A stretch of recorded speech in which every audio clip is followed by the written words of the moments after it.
So this is how you can speed up your Wi-Fi and internet on Windows 7 and above. Hey everyone, welcome to our guide for Windows. Today you will learn how to speed up your Wi-Fi. I'm going to show you my storage real quick because the biggest problem of losing your internet is your storage. Now as you can see, mine are getting full and we need to get rid of some games or other apps that we don't need.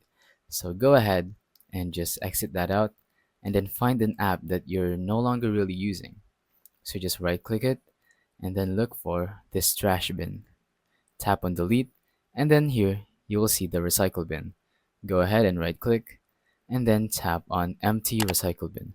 This will delete the app forever or whatever file you deleted and then it will free some storage. Now, the second method I have is going to these three icons and then tapping on it, and now you can see this is our Wi-Fi, Bluetooth, airplane mode, battery saver, nightlight, and accessibility. Now, if you want a faster and smoother internet run, you're going to want to tap on battery saver and turn that off if it is on. And then, if you want to reset your internet, just go ahead and tap on airplane mode and then hold for a few seconds, maybe 10 or a whole minute, and then turn it back off. Now, if those don't work, your Wi-Fi may be the issue. So go ahead and unplug it, wait for a few minutes, and then plug it back in.